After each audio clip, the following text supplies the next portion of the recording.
Henry Sinclair y el misterio del viaje a América en 1398. Casi un siglo antes de que Cristóbal Colón partiera rumbo al oeste, cuando Europa apenas comenzaba a despertar de la Edad Media, una flota escocesa podría al haber cruzado el vasto y peligroso Atlántico.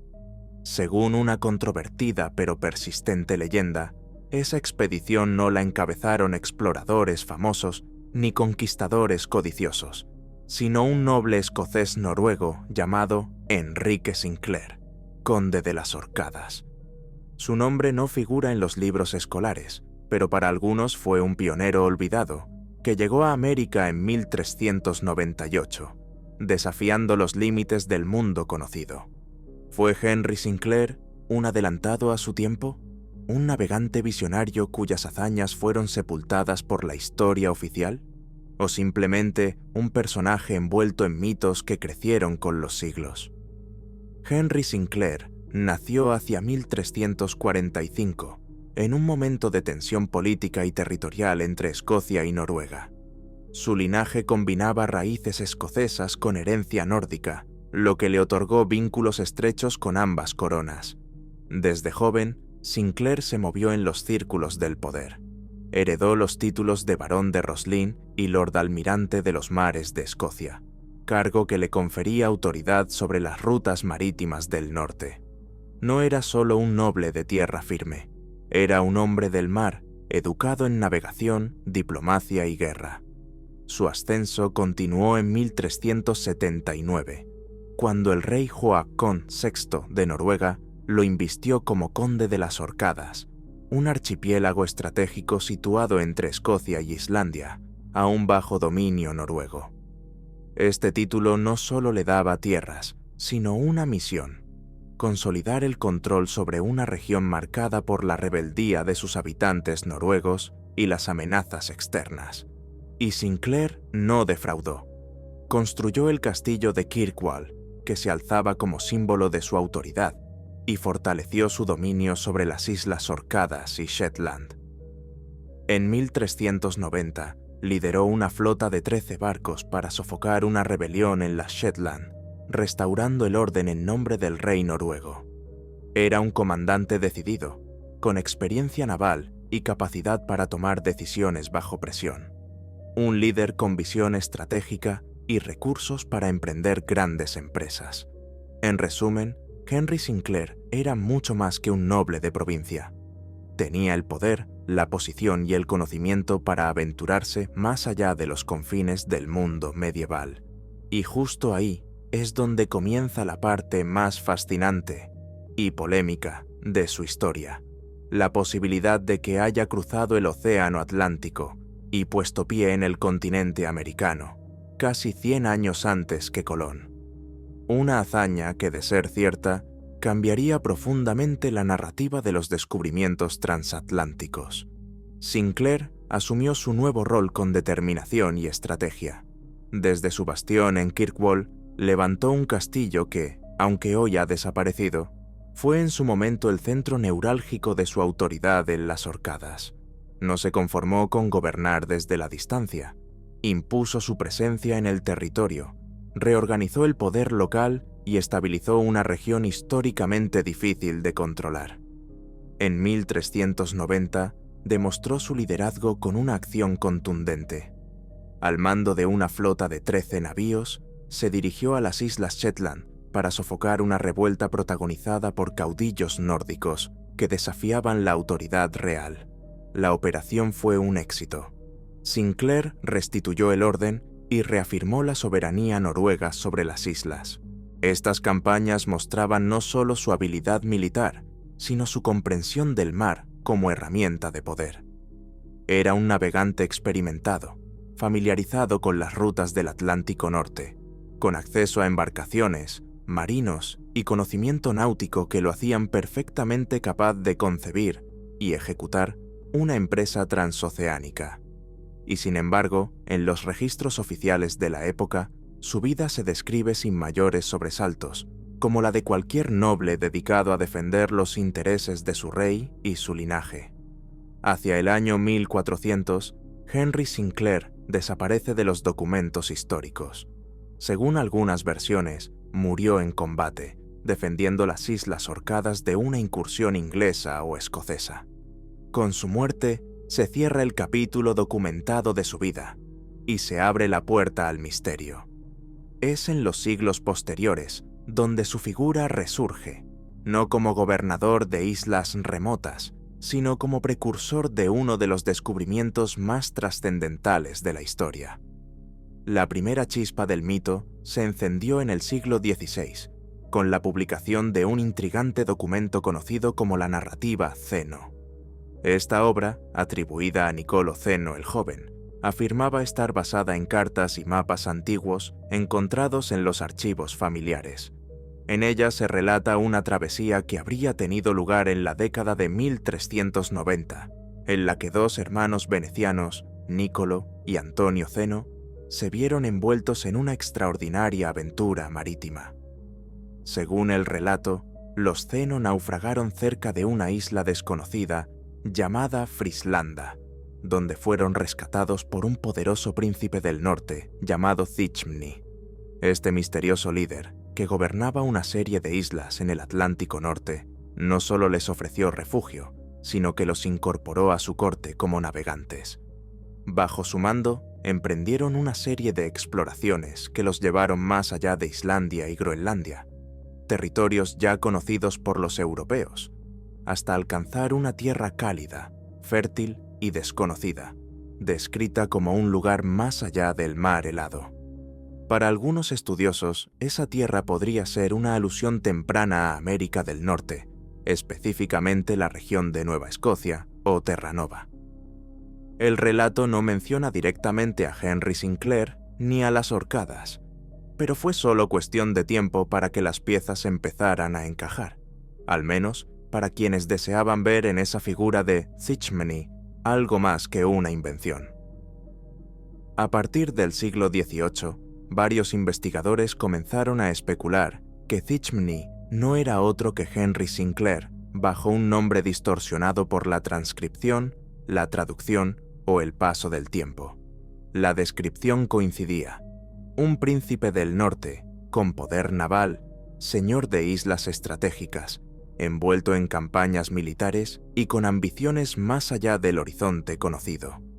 Así nació una de las leyendas más persistentes y seductoras de la historia medieval: que Henry Sinclair, conde de las Orcadas, habría partido con una flota hacia el oeste en 1398, acompañado por los hermanos Zeno, y que habría tocado tierra en el continente americano casi 100 años antes de que Colón emprendiera su viaje.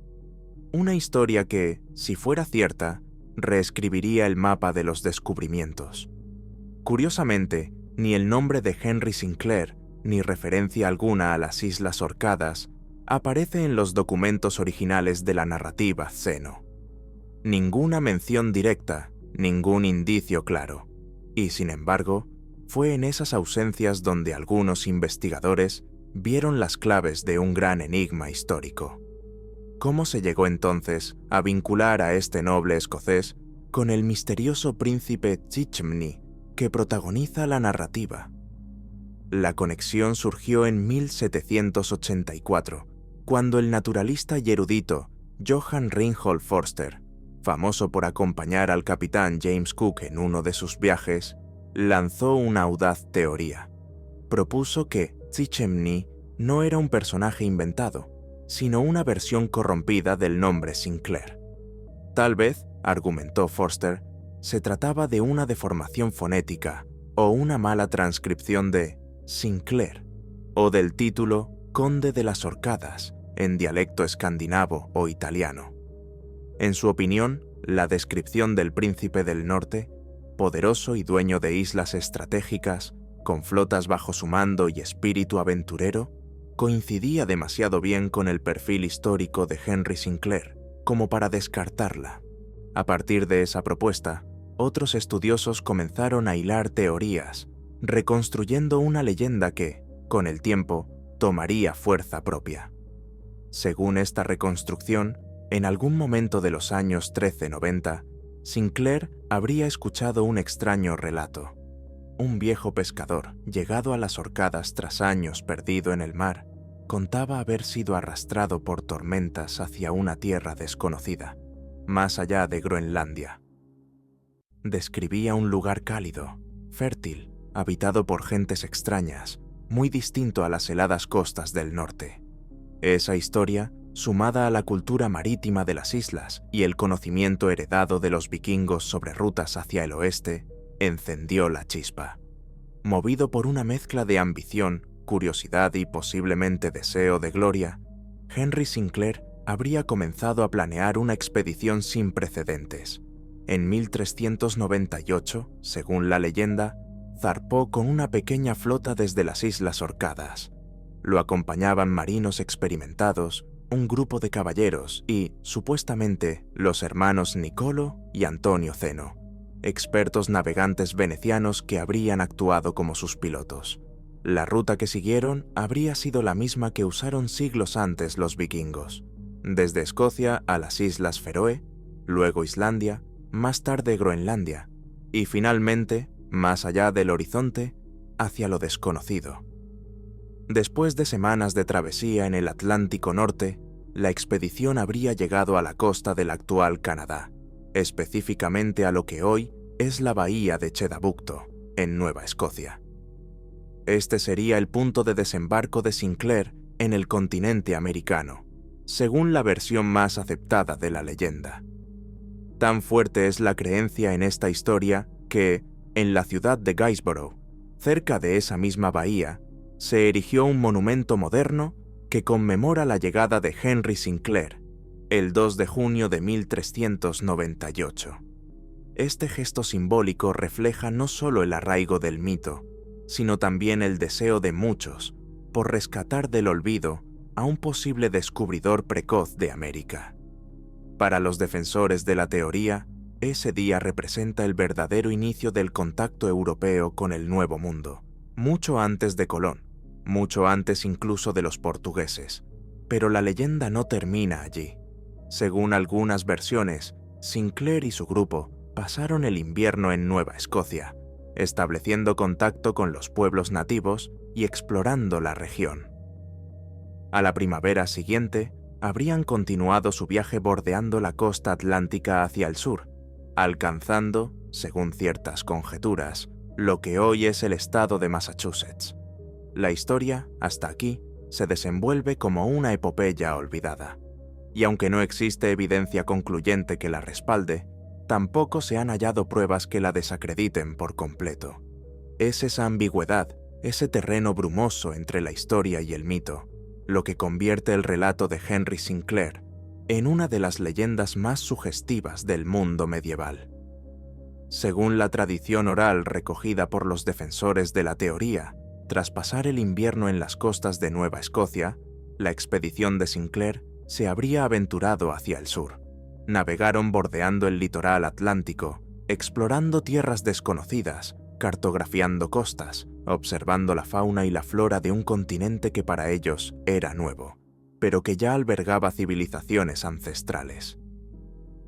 Algunas versiones afirman que alcanzaron lo que hoy conocemos como Massachusetts, donde Henry Sinclair y sus hombres habrían explorado el interior, subiendo colinas, cruzando bosques, hasta un punto en el que la tragedia los alcanzó. Uno de sus caballeros, Sir James Gunn, habría muerto durante una escaramuza o por causas naturales.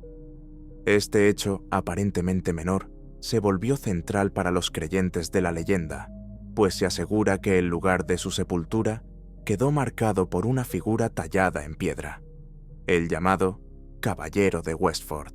Se trata de una silueta apenas esbozada sobre una roca en la localidad de Westford, Massachusetts. Según sus defensores, la figura representa a un caballero medieval, con espada y escudo, y se trataría de un monumento funerario dejado por los hombres de Sinclair en honor a su compañero caído. Incluso algunos aseguran distinguir el escudo del clan Gunn grabado en la roca, una prueba, para ellos, irrefutable de la presencia escocesa en suelo americano antes del siglo XV. Pero como sucede con todo lo relacionado a esta historia, La evidencia es tan sugerente como discutible.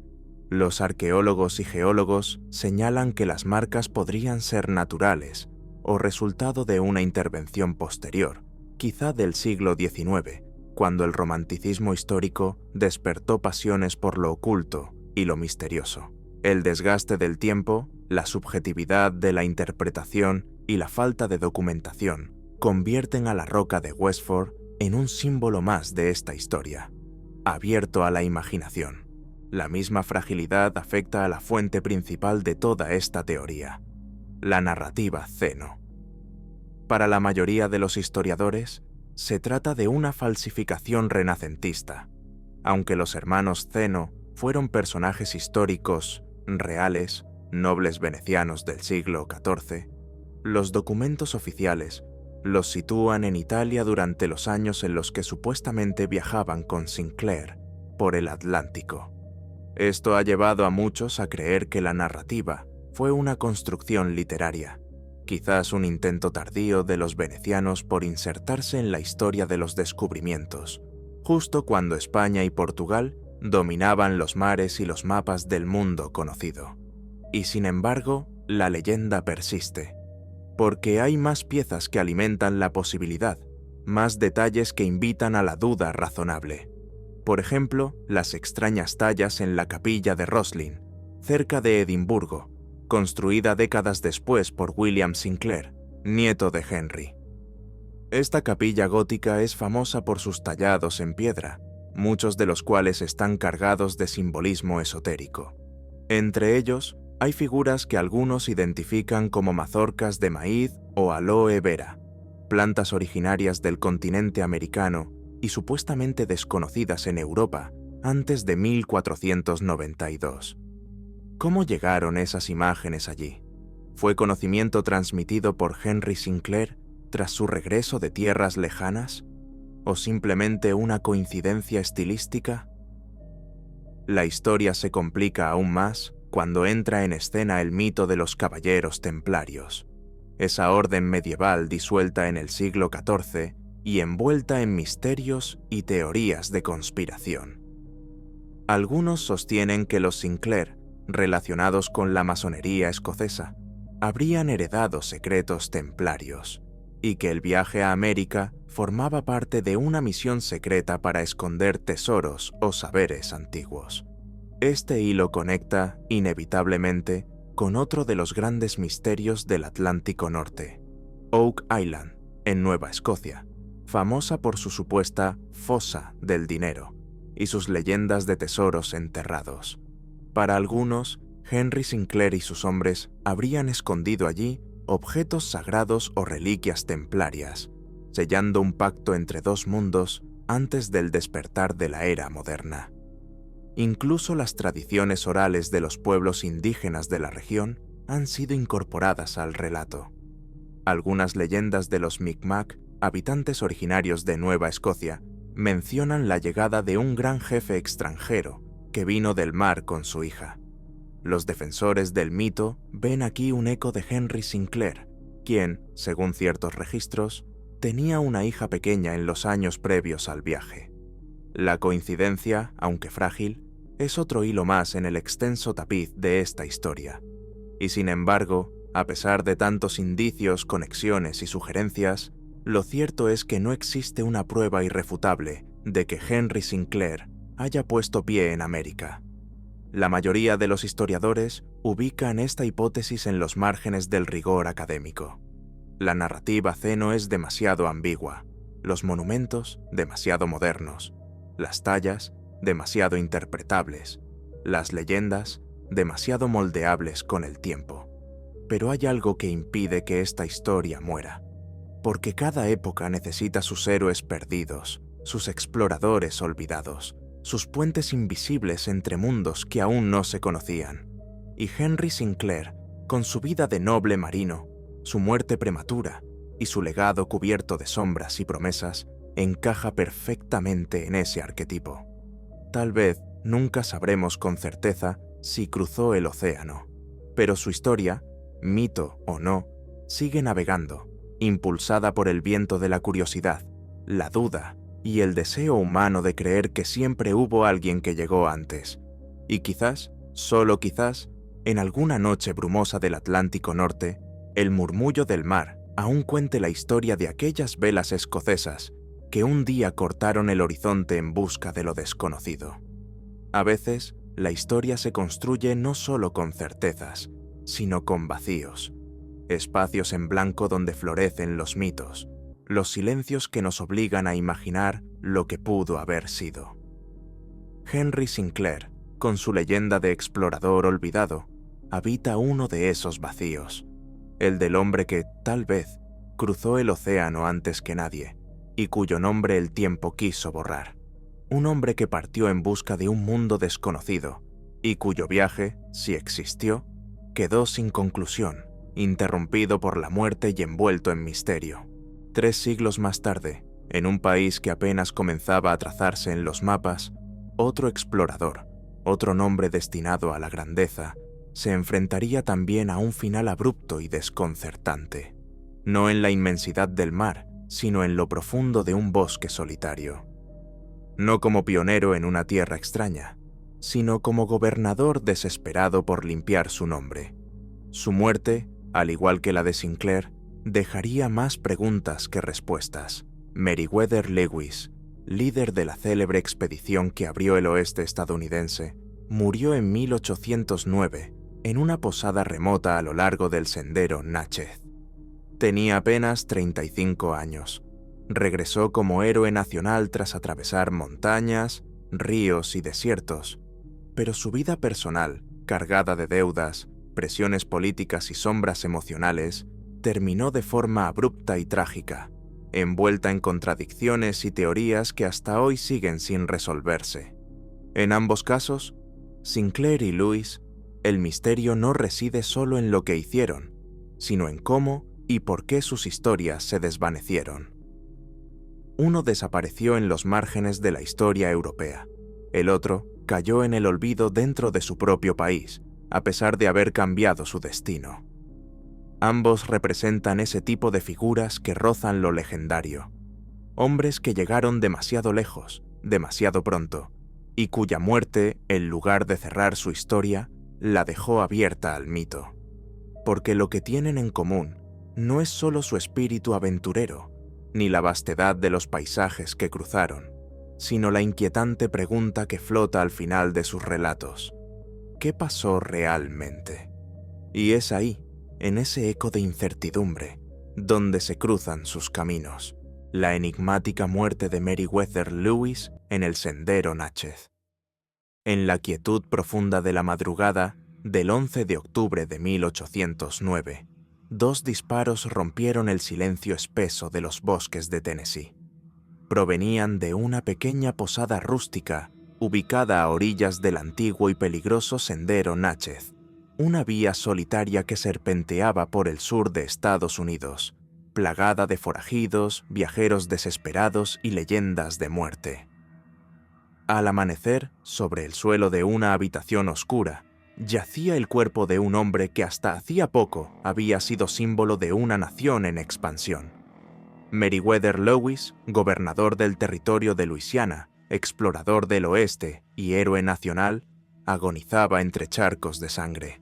Tenía 2 heridas de bala, una en el abdomen, otra en la cabeza. Aún respiraba, pero no por mucho tiempo. Horas más tarde, su vida se extinguía sin que nadie pudiera explicar con certeza qué había pasado aquella noche.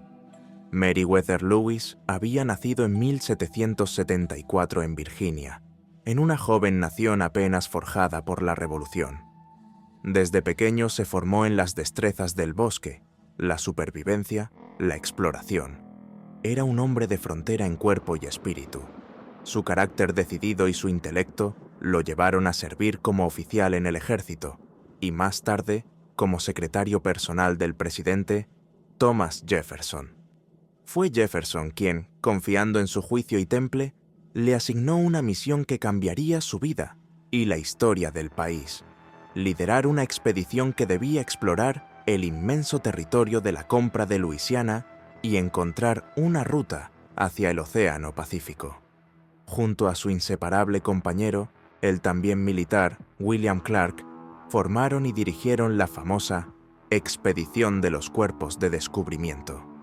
Durante más de 2 años, entre 1804 y 1806, atravesaron llanuras, montañas, desiertos y ríos desconocidos. Enfrentaron tormentas, hambre, frío, enfermedades y lo desconocido. Recorrieron cerca de 13.000 kilómetros, desde San Luis hasta la costa del Pacífico y de regreso. Establecieron contacto diplomático con decenas de tribus indígenas, recolectaron especies nuevas, trazaron mapas detallados y demostraron que era posible conectar el este con el oeste. Cuando regresaron, fueron recibidos como héroes. Lewis era joven, carismático y brillante. Parecía tener por delante una carrera política y científica gloriosa. Pero la gloria, como tantas veces en la historia, fue fugaz. Tras la expedición, Jefferson lo nombró gobernador del vasto y desorganizado territorio de Luisiana, con sede en St. Louis. Fue un cargo difícil.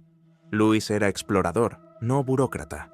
Se enfrentó a un entorno hostil, a una administración caótica y a enemigos políticos que lo acusaron de mala gestión. Cometió errores, tuvo roces con funcionarios federales y pronto acumuló deudas personales por gastos oficiales que el gobierno se negó a reembolsar.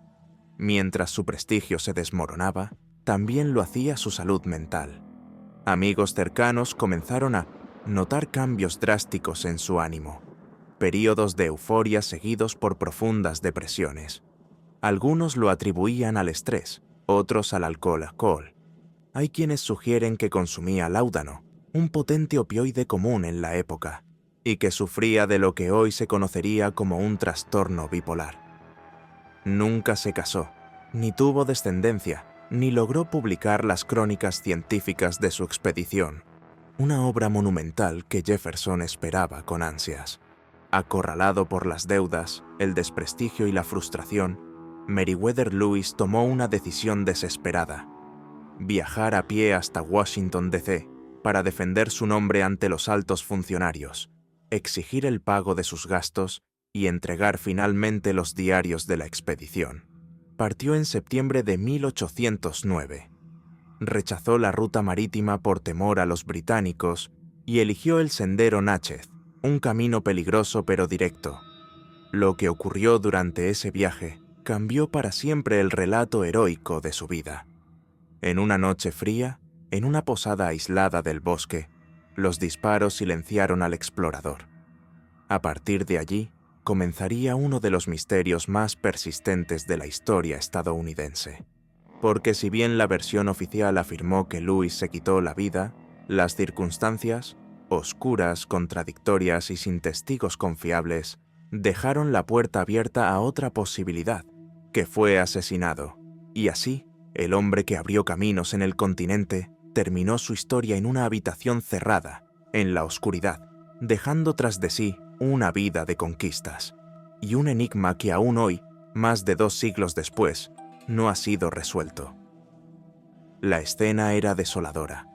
El gobernador Meriwether Lewis, una figura que apenas 3 años antes había sido recibida con vítores tras haber conquistado lo inexplorado, yacía tendido en el suelo de una posada de frontera, solo, sangrando, sin nadie que pudiera decir con certeza qué había ocurrido. El relato de la señora Grinder, la posadera, era confuso. Declaró haber escuchado gritos apagados en medio de la noche, seguidos de disparos. Dijo que tuvo miedo, que no se atrevió a entrar hasta la mañana siguiente. Otros testimonios sugerirían que había oído a Lewis hablar consigo mismo, como si ensayara una defensa, una súplica o quizá una despedida. Cuando finalmente lo encontraron, Lewis aún respiraba. Estaba consciente. Tenía una herida de bala en el abdomen y otra en la cabeza. Se dice que, en su agonía, murmuró algo acerca de no ser cobarde, de no tener opción, de tener que morir. Luego se desvaneció lentamente, dejando un silencio espeso que nadie pudo llenar con certeza. Las circunstancias eran demasiado turbias. No había testigos del momento exacto. No se recuperaron armas, ni se esclareció con precisión cómo logró dispararse 2 veces. La suma de dinero que llevaba consigo había desaparecido. Tampoco se hallaron cartas que pudieran haber explicado sus intenciones. Todo lo que quedó fue una serie de versiones dispares, sospechas mal fundadas y un cadáver que la historia no ha sabido enterrar del todo. Su muerte fue declarada oficialmente como suicidio. El presidente Jefferson, con pesar, aceptó esa conclusión. William Clark, su compañero de expedición y amigo cercano, también lo hizo. Ambos sabían de su carácter volátil, de sus episodios de tristeza profunda, pero ni siquiera su círculo íntimo pudo eliminar por completo las dudas. Su madre nunca creyó que se hubiera quitado la vida. Otros contemporáneos hablaron de un posible asesinato, de un robo encubierto, incluso de un intento deliberado por silenciarlo. Una teoría apunta a que su creciente frustración con el gobierno federal lo había puesto en la mira de enemigos políticos. Otra sugiere que portaba documentos confidenciales o comprometedores. Una más sombría, insinúa que fue víctima de una emboscada montada por la propia posada, un lugar aislado donde viajeros con dinero podían desaparecer fácilmente sin dejar rastro. Lo único cierto es que Meriwether Lewis murió solo, en un lugar remoto, sin justicia ni cierre. Fue enterrado a pocos metros del sitio donde cayó, sin ceremonia ni lápida adecuada. Años después, al exhumar sus restos, se encontrarían fracturas en el cráneo que no coincidían del todo con la versión oficial. En el siglo XXI, se solicitó una nueva autopsia con tecnología moderna, pero el gobierno federal se negó. La tumba de Lewis sigue cerrada, y con ella las respuestas que quizás contenga. Así terminó la vida del hombre que cartografió el oeste antes que nadie, que negoció con naciones indígenas en nombre de un país aún en pañales, que enfrentó ríos, climas y montañas, solo para caer en la oscuridad más prosaica, la del olvido y la sospecha. Un explorador que conquistó lo desconocido del continente, pero no pudo vencer las sombras que habitaban dentro de sí, o quizás las que lo esperaban entre los árboles de Tennessee. Lo más inquietante no fue solo que Meriwether Lewis muriera, sino la forma confusa, casi imposible, en que lo hizo. Recibió un disparo en el abdomen y otro en la cabeza, 2 heridas que, por sí solas, podrían haber sido fatales. Y sin embargo, permaneció vivo durante horas, lo suficiente como para arrastrarse, suplicar ayuda y pronunciar palabras cargadas de desesperación y ambigüedad. No soy un cobarde, pero debo morir. Era como si en sus últimos momentos hubiese querido justificar un acto desesperado, o señalar que lo que ocurría no estaba del todo en sus manos. Peor aún fue lo que vino después. Las monedas que llevaba consigo, fruto de préstamos y recursos propios para costear el viaje, desaparecieron sin explicación. Su sirviente personal, un hombre libre afroamericano llamado John Pernier, el posadero y la propia señora Grinder no ofrecieron testimonios coherentes. Cada relato difería en detalles cruciales: la hora de los disparos, el comportamiento previo de Lewis, lo que se escuchó o no se escuchó. Ninguno fue capaz de explicar por qué no acudieron inmediatamente al oír los disparos. El informe del forense, si alguna vez existió, se esfumó en la burocracia o la negligencia. A pesar de todo, se dictaminó oficialmente que Lewis se había quitado la vida. Jefferson aceptó esa versión, señalando el largo historial de inestabilidad emocional del gobernador. William Clark, su compañero de expedición y posiblemente la persona más cercana a él, también lo creyó, pero no todos compartieron esa conclusión. Su madre la rechazó rotundamente. Su familia, sus amigos cercanos y no pocos contemporáneos sostuvieron desde el principio que fue asesinado. ¿Pero por quién? ¿Y por qué? Una de las teorías más persistentes apunta al general James Wilkinson, un oficial de alto rango conocido por su ambición, sus oscuros manejos políticos y más tarde desenmascarado como espía al servicio de la corona española. Wilkinson tenía intereses directos en el territorio que Lewis gobernaba y había acumulado enemigos poderosos en Washington. Algunos creen que el viaje de Lewis a la capital no era solo para reclamar sus gastos, sino para denunciar una red de corrupción que podría haber salpicado a figuras de alto nivel. De ser cierto, su muerte no habría sido una tragedia personal, sino un acto deliberado para silenciarlo.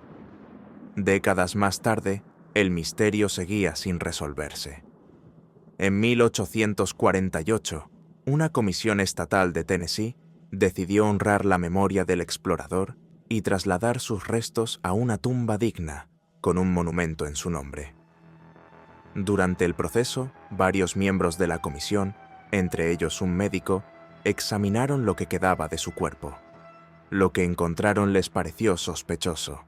Según su informe, el daño en el cráneo sugería un ataque violento, incompatible con la versión del suicidio. Concluyeron que Lewis probablemente había sido asesinado. Siglo y medio más tarde, en el año 2009, familiares y estudiosos solicitaron exhumar los restos de Lewis para aplicar técnicas forenses modernas y cerrar de una vez por todas el misterio. El Departamento del Interior primero dio luz verde, pero luego revocó la decisión. Argumentaron que intervenir en el cementerio podría afectar el sitio histórico y que Lewis quizás merecía descansar en paz, incluso si la verdad aún no ha sido contada. Y así, la historia quedó suspendida, como una vela que se apaga a medio camino. Meriwether Lewis, el hombre que trazó caminos a través del continente, que lideró una de las gestas más épicas de su tiempo, terminó envuelto en sombras que nunca se disiparon. Al igual que Henry Sinclair, el supuesto explorador escocés que pudo haber llegado a América antes de que América supiera siquiera que era América, Lewis representa esa figura trágica y mítica del hombre que lo da todo por descubrir, pero que al final se pierde a sí mismo. Ambos son viajeros del tiempo, pioneros que tocaron la frontera del mundo conocido, y cuya última frontera, la de la verdad, aún permanece cerrada. Porque en las grietas de la historia, donde no hay certezas, las leyendas encuentran su refugio, y hay nombres, como el de Meriwether Lewis, que siguen esperando justicia, no por lo que hicieron, sino por cómo los olvidamos. Ambos hombres, Henry Sinclair y Meriwether Lewis, caminaron hasta el límite del mundo conocido. Uno, quizás, cruzó un océano antes de que el mapa lo permitiera. El otro atravesó ríos, llanuras y montañas hasta llegar al Pacífico, cuando América todavía era una promesa por trazar. Ambos fueron figuras de frontera, exploradores, líderes, visionarios, y los dos murieron envueltos en sombras, dejando tras de sí más preguntas que respuestas. Pero si la historia de Lewis terminó en una posada perdida entre los árboles del sur de Estados Unidos, y la de Sinclair en las brumas del Atlántico Norte, otra figura surgiría más tarde para continuar su legado. Un explorador del siglo XX, cuya obsesión lo llevaría, literalmente, a desaparecer del mapa. Su nombre era Percy Fawcett, y su búsqueda lo conduciría al corazón más impenetrable del continente, la selva amazónica. Fawcett, militar británico, cartógrafo y místico, partió en 1925, acompañado de su hijo y otro joven, en busca de una antigua civilización que él llamaba la ciudad perdida de Zeta. Convencido de que en lo profundo del Amazonas existían vestigios de un pueblo avanzado, más antiguo que las culturas conocidas, se adentró en la selva, prometiendo regresar con pruebas, pero nunca volvió. El paralelismo es inquietante. Al igual que Lewis, Fawcett fue un hombre formado en la razón, pero atraído por lo desconocido. Ambos estaban convencidos de que los mapas aún ocultaban secretos. Ambos fueron héroes en su tiempo, y ambos se sumergieron en territorios salvajes para desaparecer sin dejar rastro concreto. Lewis murió sin que se sepa con certeza si cayó por su propia mano, por conspiración o por crimen. Fawcett se desvaneció en el pulmón verde del planeta, dejando un eco de teorías, búsquedas fallidas y especulaciones eternas. Se los ha buscado en informes militares, en testimonios locales, en restos óseos, en leyendas indígenas, pero ninguno ha sido hallado del todo. Los tres, Sinclair, Lewis y Fawcett, compartieron una misma tragedia: no haber regresado con respuestas, y por eso mismo su memoria sobrevive. Porque allí donde el cuerpo falta, donde los hechos son difusos y el final queda abierto, nace el territorio fértil de los mitos. Son historias que se niegan a cerrarse y que nos recuerdan que a veces los exploradores más audaces no son los que encuentran nuevos mundos, sino los que se pierden en ellos. Percy Fawcett y la ciudad perdida de Zeta en el corazón del Amazonas. Durante sus años en la región, Fawcett fue recopilando todo lo que podía: rumores, fragmentos de leyendas indígenas, mapas coloniales olvidados y descripciones vagas en crónicas antiguas. Había un patrón que empezaba a repetirse. Los relatos de aldeanos brasileños coincidían con testimonios indígenas que hablaban de ciudades escondidas tras la espesura. No eran simples chozas ni asentamientos efímeros. Eran urbes con calles de piedra, muros sólidos, plazas y estructuras ceremoniales. Muchos se reían de esas historias. Las tachaban de exageraciones, fábulas nacidas de la fiebre o la superstición. Pero Fawcett no lo hizo. Para él, no eran simples mitos, eran pistas. Como buen topógrafo, Fawcett buscaba lógica en los detalles, y cuanto más estudiaba el territorio, más convencido estaba de que una civilización de gran escala había existido en el corazón del Amazonas. Quizás no como las urbes monumentales de Egipto o Roma, pero sí con un nivel de organización que desafiaba las ideas de su época. Porque en el pensamiento dominante del siglo XIX y principios del XX, la selva era considerada un territorio inhóspito, estéril para el desarrollo humano avanzado. Fawcett fue de los primeros en desafiar esa noción. Creía que la selva no era una barrera, sino una cuna olvidada de civilización. Y así fue como nació su obsesión con Zeta, un nombre simple, casi críptico. Zeta no era solo una ciudad, era un símbolo, el punto final de su mapa, la última letra del alfabeto, la culminación de todo lo que había buscado como militar, como explorador y como hombre. En sus escritos hablaba de ella con reverencia, como si se tratara de un destino místico. Y poco a poco, Zeta dejó de ser un proyecto académico y se convirtió en su propósito vital. Fawcett no buscaba oro, ni fama. Buscaba redención. Quería probar que el mundo moderno aún tenía secretos, que la arrogancia europea no lo había visto todo, que allí, donde nadie miraba, dormía una historia antigua, más antigua que cualquier imperio, y para encontrarla estaba dispuesto a desaparecer.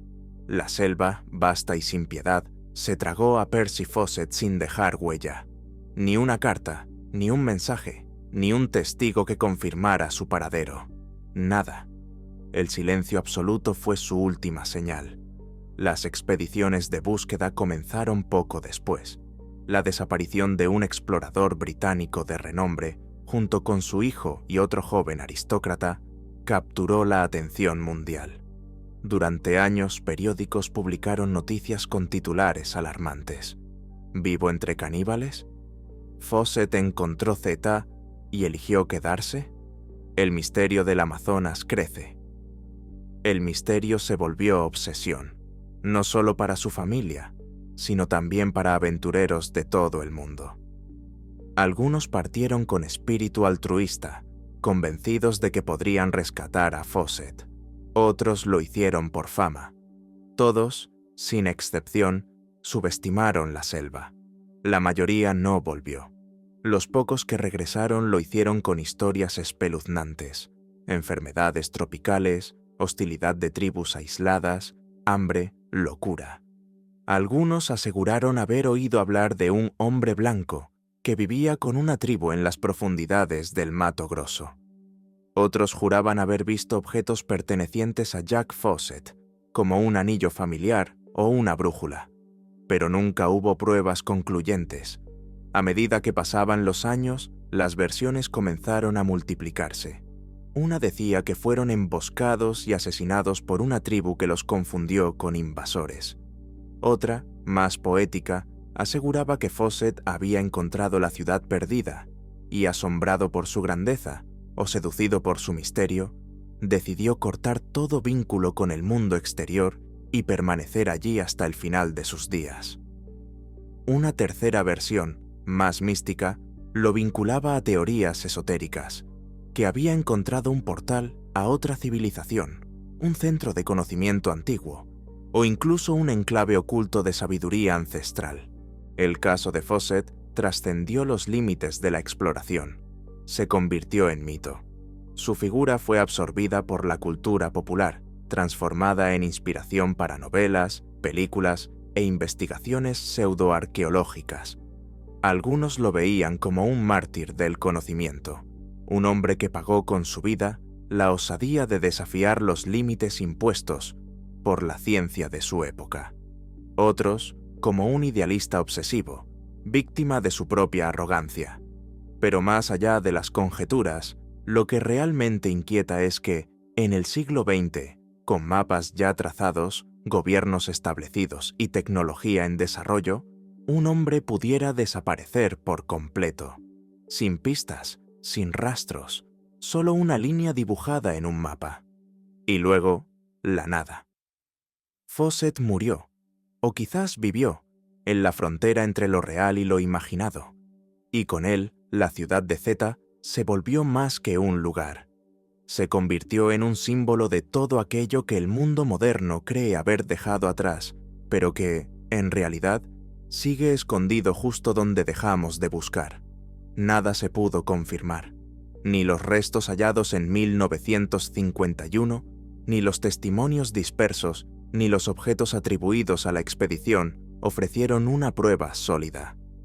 El equipo de Percy Fawcett, su hijo Jack y Raleigh Rimmel se desvanecieron sin dejar rastro físico, como si la selva no solo los hubiese tragado, sino que los hubiese borrado activamente de la historia.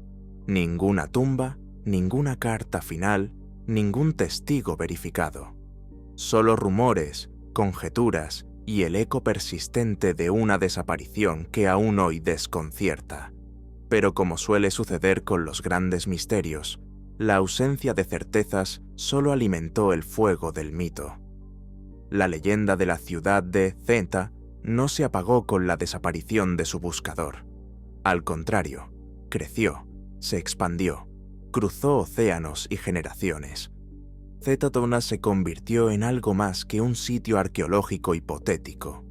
Se volvió símbolo de lo inalcanzable, de lo que escapa al control del hombre moderno.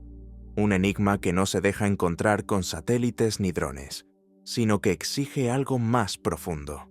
Una entrega total, una fe ciega en lo desconocido. Fawcett, con su figura de bigote recio, sombrero de ala ancha y brújula en mano, pasó de ser un obsesivo solitario a un ícono cultural. Su imagen fue inspiración para personajes de ficción, como Indiana Jones o el coronel Kurtz de Conrad. Libros, documentales y películas se aferraron a su historia. Su leyenda no solo sobrevivió, fue reimaginada como símbolo del último gran aventurero del siglo XX, el hombre que, en plena modernidad, decidió desafiar el mapa y perderse para siempre.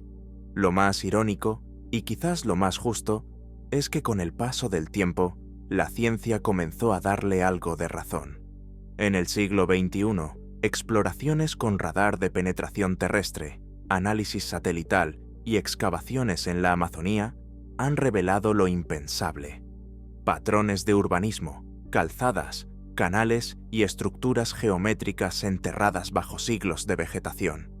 Indicios de que, efectivamente, pudo haber existido una red de asentamientos humanos densos y organizados.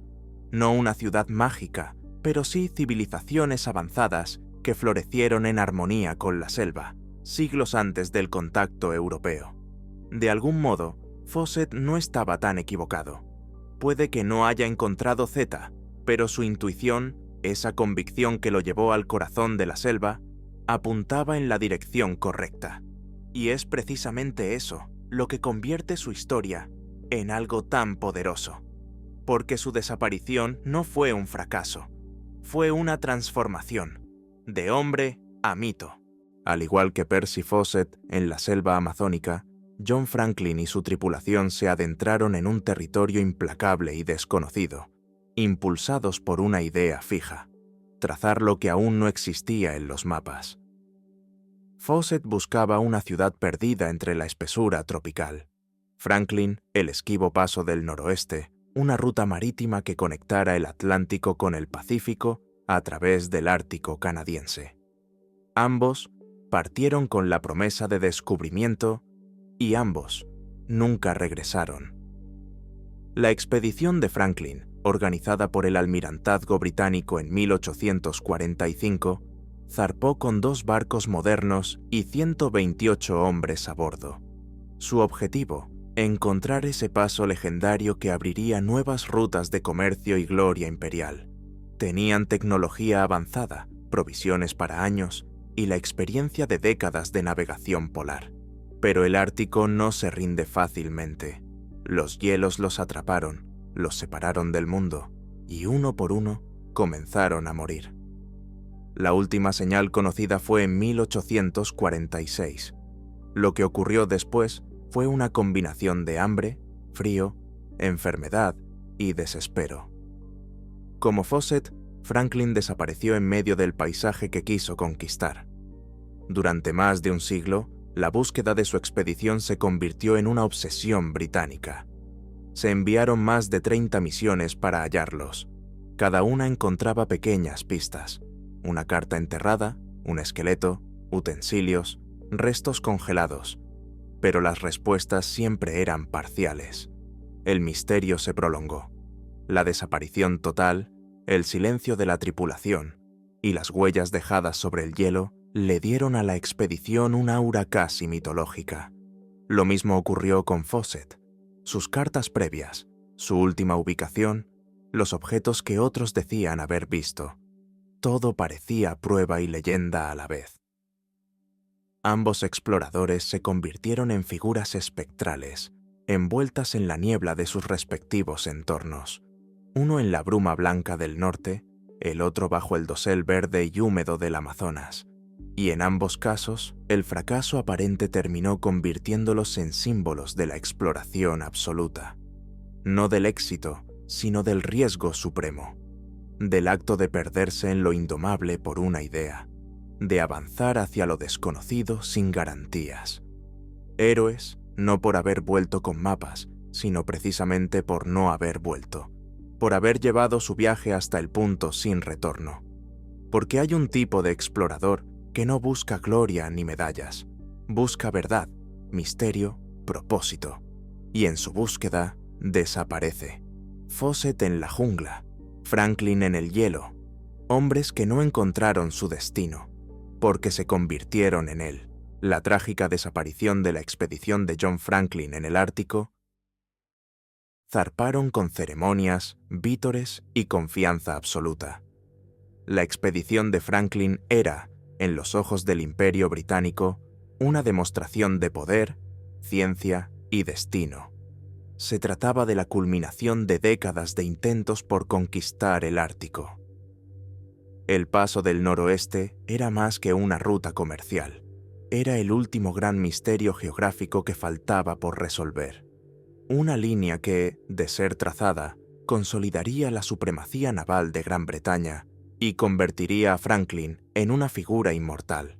Los barcos, el HMS Erebus y el HMS Terror, eran auténticas fortalezas flotantes. Ambos habían servido en expediciones anteriores, incluyendo viajes a la Antártida, y ahora habían sido reacondicionados con las tecnologías más modernas del momento. Sus cascos estaban reforzados con placas de hierro, sus bodegas llenas de provisiones enlatadas y maquinaria de vapor. A bordo viajaban médicos, científicos, oficiales experimentados y una tripulación seleccionada cuidadosamente. Llevaban Biblias, literatura clásica, vajilla de porcelana y uniformes formales. Era una expedición civilizada rumbo a la barbarie del hielo. Pero tras cruzar la bahía de Baffin y adentrarse en el laberinto ártico de islas y canales, el silencio cayó. Fueron vistos por última vez por balleneros cerca de Lancaster Sound, en agosto de 1845. A partir de ahí, el mar se los tragó. Ningún mensaje, ninguna bengala, ninguna señal de regreso. El mundo esperaba. Meses pasaron, luego años. En 1848, al no recibir noticias, comenzaron las búsquedas. Lo que encontraron, décadas después, fue una historia brutal. Los barcos habían quedado atrapados en el hielo frente a la isla King William. La tripulación resistió 2 inviernos árticos. Franklin murió en 1847. Los supervivientes abandonaron las naves en un intento desesperado de marchar a pie hacia el sur, arrastrando trineos llenos de suministros por el terreno helado. Murieron en el camino. La expedición, pensada como símbolo de gloria y civilización, terminó como un lento descenso hacia la desesperación, el hambre y la muerte.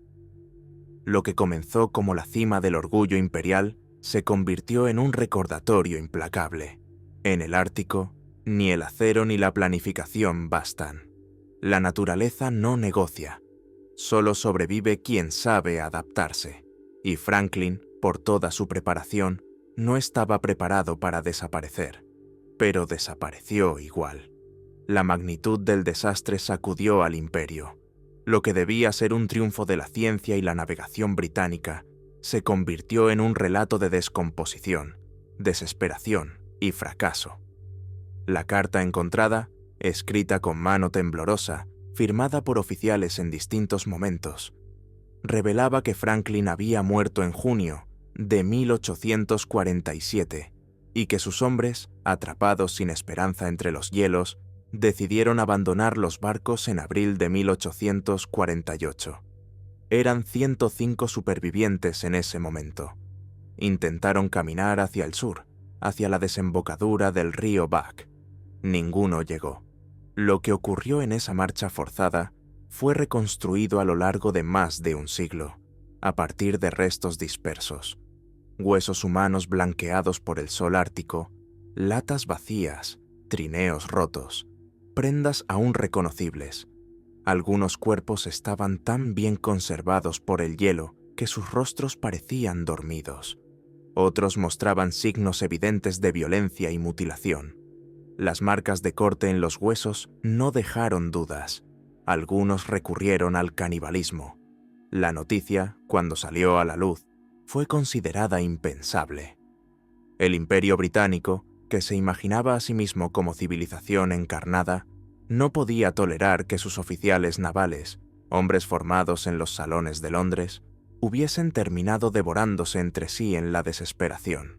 La reina ordenó silenciar los informes más crudos. Se publicaron versiones suaves, cuidadosamente editadas, pero los rumores ya estaban en circulación, alimentados por testimonios inuit recopilados por exploradores posteriores, como John Ray.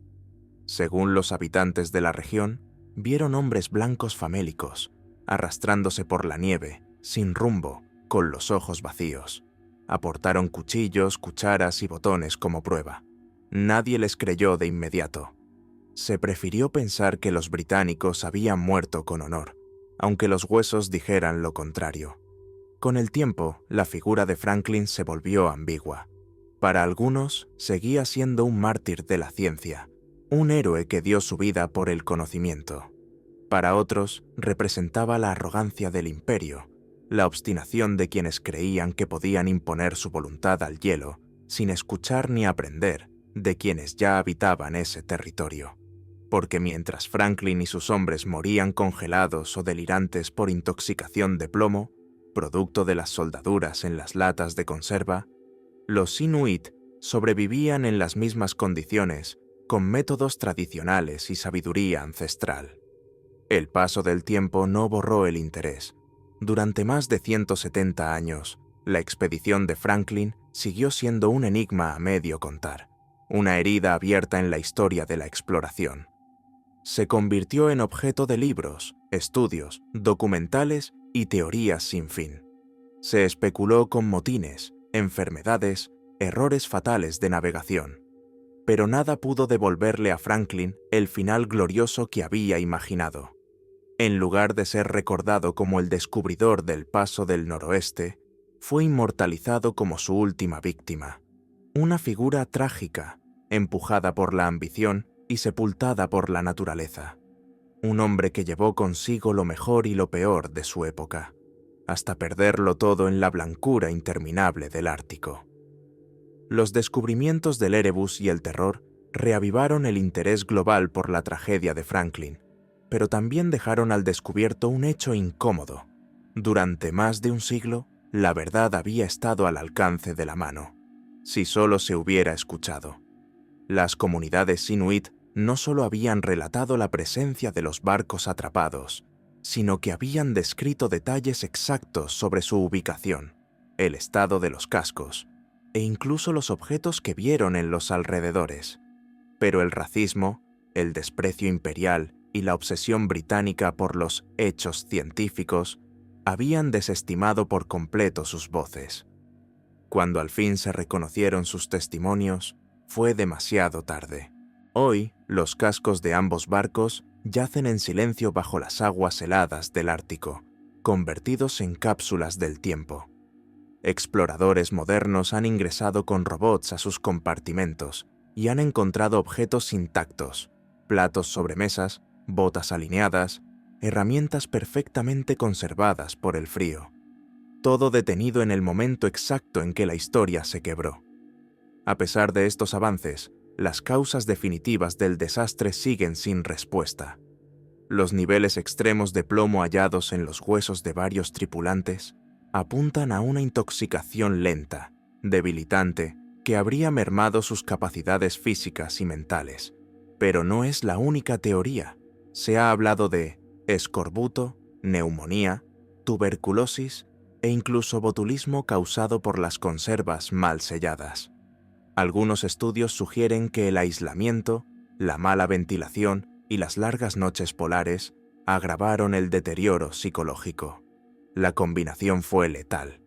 Y sin embargo, más allá de las causas clínicas o técnicas, lo que sobrevive es una metáfora poderosa, la de una civilización que se adentró en la naturaleza con arrogancia, confiada en su tecnología, sus uniformes y sus mapas, y fue vencida por un entorno que no entendía. El Ártico no se dejó conquistar, y Franklin, como Fawcett en la selva, como Sinclair en el Atlántico, fue absorbido por el misterio que lo obsesionaba. Quizás al final esa es la lección más duradera, que hay territorios donde ni la ciencia, ni el poder, ni la razón bastan. Solo la humildad y la escucha, como la que no se dio a los Inuit, ofrecen alguna posibilidad de supervivencia. Pero para Franklin y su tripulación, esa lección llegó demasiado tarde. La expedición de Franklin encarna la tragedia del exceso de confianza en la tecnología y el orgullo imperial. Fue un proyecto majestuoso, 2 navíos reforzados, líderes experimentados, provisiones para años, mapas nuevos y viejos. Pero todo eso no fue suficiente. La selva polar del Ártico exigía otra forma de inteligencia, otra manera de leer la naturaleza, humildad, adaptación y, sobre todo, el respeto por saberes locales. Los Inuit, habitantes milenarios del norte canadiense, llevaban generaciones viviendo en ese hielo con herramientas simples, trajes de piel y técnicas transmitidas de forma oral. Ellos sabían cómo navegar sobre el mar helado, cómo construir refugios eficaces y cómo cazar sin herramientas europeas sofisticadas. Franklin y su tripulación, armados con radar primitivo, conservas enlatadas y engranajes de vapor, no escucharon a quienes podían haberlos guiado. En su marcha fatal, emplearon trineos arrastrados por hombres agotados, avanzaron kilómetros por nieve profunda sin descanso, y desoyeron consejos que podrían haberles salvado la vida. Intentaron imponer la línea recta como ideal, seguir la ruta trazada, llegar al punto X sin variar. Pero el hielo no funciona por líneas. El hielo se rompe, se mueve, cambia de forma, y a veces se traga tus ilusiones. Y sin embargo, con el paso del tiempo, esa historia se transformó en leyenda. No por los descubrimientos que Franklin hizo, porque no los hubo, sino por la herida que dejó. Su nombre resuena como un eco en la historia de la exploración humana, un monumento no al éxito, sino al error épico. Y su tumba, probablemente oculta bajo el hielo marino, simboliza más de lo que sus barcos jamás pudieron alcanzar. Su historia aún inspira novelas, documentales y debates sobre lo que significa explorar. Es un recordatorio de que no basta con la valentía, que no es suficiente el armamento tecnológico, que el verdadero desafío de lo desconocido no se vence con herramientas, sino con humildad. Franklin, Percy Fawcett, Meriwether Lewis, 3 hombres que llevaron sus viajes más allá de los mapas y que pagaron el precio de no hallar un retorno seguro. Ellos se convirtieron en aviso. Hay territorios que no perdonan, y hay exploradores que, al intentar dominarlos, terminan siendo parte de ellos, y en esa rendición reside su grandeza. Como John Franklin, muchos otros exploradores creyeron que el Ártico podía ser domado, que bastaba con llevar buenos mapas, barcos reforzados y una voluntad de hierro. Pero el norte no concede favores, y el hielo, como la selva o el océano, no perdona la soberbia. Casi 3 décadas después de la tragedia de Franklin, otro hombre se atrevió a regresar a esas tierras heladas. Pero esta vez no era un oficial británico ni un aristócrata imperial.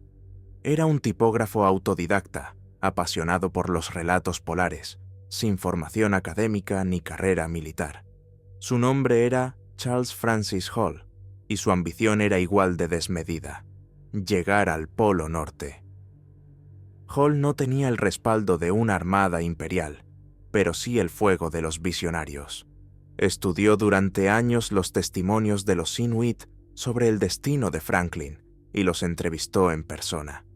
Fue uno de los pocos que realmente escuchó a quienes habían vivido entre los hielos, y gracias a ello logró sobrevivir en sus primeras expediciones. Pero en su viaje final, a bordo del navío Polaris, la historia se repitió, aunque con un giro aún más siniestro. Donde Franklin murió atrapado por el hielo, Hall murió envenenado por su propia tripulación. En medio de tensiones internas, rivalidades y traiciones veladas, enfermó de pronto tras beber una taza de café. Se desplomó con fiebre, delirio y temor. En sus últimos días, llegó a acusar a sus propios oficiales, en especial al médico alemán Emil Wessels, de haberlo envenenado con arsénico. Murió rodeado de silencio y sospechas, lejos de cualquier auxilio, al igual que Franklin. Pero esta vez, el enemigo no fue solo el entorno, fue humano. Ambos exploradores compartieron el mismo destino. Líderes en tierras implacables, devorados por la obsesión de ir más allá de los límites conocidos. Franklin cayó víctima del clima que subestimó, Hall de los hombres en los que confió. Y ambos, al final, se sumaron a la misma lista trágica, la de quienes creyeron que la gloria justifica el riesgo, y encontraron en su lugar un misterio que aún no ha sido del todo resuelto: Charles Francis Hall y el envenenamiento en la expedición Polaris. En 1871, un barco estadounidense llamado Polaris zarpó hacia el norte con un objetivo monumental: alcanzar el Polo Norte. A bordo iba un hombre que no encajaba en el molde tradicional de los grandes exploradores. Charles Francis Hall no era marino, ni científico, ni aristócrata. Había sido tipógrafo, editor de periódicos y autodidacta, pero su pasión por el Ártico era tan profunda que lo llevó a convertirse en uno de los exploradores polares más singulares y trágicos del siglo XIX. Hall había realizado ya 2 expediciones al norte de Canadá, buscando pistas sobre el destino de la malograda tripulación de John Franklin. Fue uno de los primeros en confiar en los conocimientos de los Inuit, aprendiendo su idioma y su forma de vida. Eso le permitió sobrevivir donde otros fracasaban. Pero cuando consiguió financiación federal para liderar su propia expedición al Polo Norte, algo cambió. Se rodeó de oficiales europeos, científicos formados en academias, y dejó atrás el método que lo había salvado: la humildad. El Polaris partió con una tripulación de unas 25 personas, incluidos varios inuit que Hall insistió en llevar consigo. Pero a bordo, desde el inicio, el ambiente se volvió tenso. El médico de la expedición, Emil Bessels, y otros oficiales alemanes no respetaban la autoridad de Hall. Se burlaban de su falta de formación científica, y las decisiones se tomaban cada vez más entre susurros y recelos. En octubre de 1871, ya en plena región ártica, Hall regresó a bordo tras una excursión de reconocimiento y cayó gravemente enfermo. Fiebre, vómitos, temblores. Sospechó que había sido envenenado. Lo dijo en voz alta. Apuntó al doctor Bessels. Su salud mejoró brevemente, pero volvió a empeorar tras recibir una taza de café. Días después, Charles Francis Hall murió. Su cuerpo fue enterrado en la nieve y el Polaris quedó a la deriva, sin liderazgo, entre tensiones crecientes. La expedición terminó en desastre. Parte de la tripulación quedó atrapada sobre un témpano durante meses, sobreviviendo milagrosamente hasta ser rescatados. El resto del equipo regresó con un relato confuso y contradictorio sobre la muerte de Hall. Una investigación oficial se llevó a cabo, pero no hubo culpables. El caso se cerró sin resolver.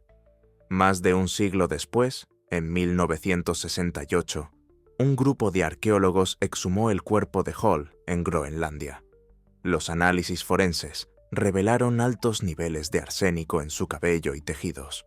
Todo indicaba que había sido envenenado. No fue el frío, ni el hambre, ni el hielo lo que lo mató. Fue el veneno. Y quizá la traición.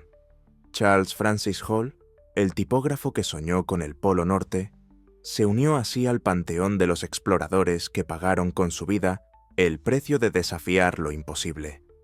Su historia, como la de Franklin, Fawcett, Lewis y Sinclair, nos recuerda que las fronteras del mundo no se cruzan sin dejar algo atrás. A veces, incluso, la vida misma. 5 hombres. 5 destinos marcados por la ambición, el misterio y la frontera entre la historia y la leyenda. Desde las nieblas del Atlántico hasta el corazón del Amazonas, todos se lanzaron hacia lo desconocido y desaparecieron en él. Nos dejaron pistas, ruinas, mitos y una pregunta que sigue en pie. ¿Cuánto estamos dispuestos a perder por descubrir lo que nadie ha visto? Si estas historias te atraparon, suscríbete para seguir explorando juntos los grandes misterios del pasado.